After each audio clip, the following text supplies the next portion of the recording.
Un saludo cordial. Hace unas horas el abogado Tomás Becker, abogado en los hechos de octubre de 2003 y noviembre de 2019, brindó una entrevista. En ella mencionó que Áñez Murillo y López no podrán burlar a la justicia, y que está abierta la vía penal internacional tanto en la Corte Penal Internacional así como en la Corte Interamericana de Derechos Humanos, para un juicio.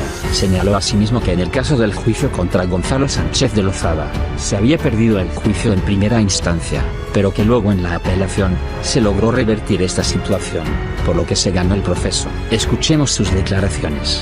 Y para dar un poquito de contexto, nosotros en la Clínica de Derechos Humanos en Harvard y la red universitaria que trabaja con estudiantes, profesores, abogados de Yale y otras universidades, hemos hecho una investigación en 2019.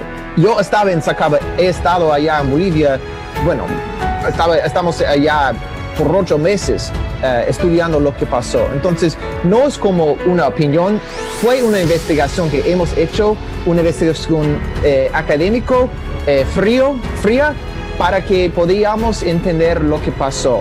Quizado la trayectoria de las balas. Hemos visto, bueno, por ejemplo, en Sacaba, todas las balas llegaron desde el puente, donde estaban los soldados y los policías. Si vas ahora todavía, los huecos que están allá están en las postas, están en las paredes, en un lado, pero no están en el otro lado donde estaban los soldados. También en Sencata, puedes ir mañana para ver. Todavía la pared en la calle muestra que todas las balas, los huecos, están en el lado frente de la planta. En el otro lado de la pared, en la calle, no hay ningún hueco de una bala. Entonces, bueno, simplemente no hay prueba de esto. Y el gobierno ha dicho esto, el Murillo ha dicho que disparaban entre ellos, López también. López dijo que no había ninguna bala disparado por los soldados. Pero hay videos, hay mucha prueba mostrando que pasó. Entonces, el discurso, la narrativa del gobierno es muy diferente que hemos visto en nuestra investigación, pero también en la investigación de la CEDH, de Human Rights Watch, de Amnistía, de los relatores especiales con las Naciones Unidas. Entonces, había muchas investigaciones de la comunidad internacional y han mostrado que lo que pasó en 2019 fue masacre. Hay la Corte Penal Internacional, hay la Corte Interamericana de Derechos Humanos, hay la Corte Penal Internacional, hay la Corte Interamericana de Derechos Humanos, y también hay la posibilidad en los países donde han escapado la gente. Por ejemplo, Goni, y supuestamente Murillo y López están aquí en los Estados Unidos. Entonces hay la posibilidad de un juicio aquí en los Estados Unidos también. Y hablando de los responsables, precisamente, hay un imputado, el ex general Valverde, que argumenta que solamente habría cumplido órdenes. ¿Cómo se maneja este caso? Y de ser así, ¿también estarían siendo responsables toda la tropa? ¿Estamos hablando de todo el regimiento? Bueno, las personas que han disparado o estaban en cargo, los autores son responsables.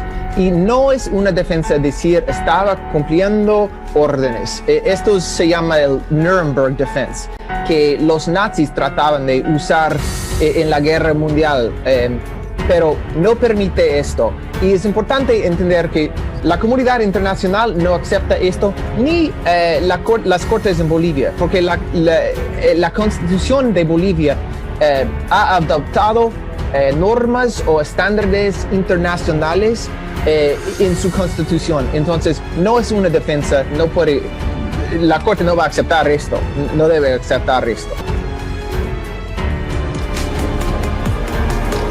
Bien, doctor Tomás Becker, cuando se habla de estos hechos, por ejemplo, de lo que sucedió en noviembre del 2019, uno recuerda ese decreto supremo, el 4078, donde se eximía de toda responsabilidad penal a efectivos de las Fuerzas Armadas que estaban involucrados en los hechos, que estaban actuando en las protestas. Claro que fue derogado luego el 28 de noviembre del 2019 ante una protesta generalizada por esa decisión. Dentro de lo que significa el derecho internacional, se puede consignar que se les dé carta libre a quienes en ese momento estén actuando ¿De quién parten estas responsabilidades? ¿Son de las autoridades de turno o de quienes van y hacen que estas órdenes se cumplan? ¿Cómo se analiza desde el contexto internacional y un juicio de responsabilidades este tema?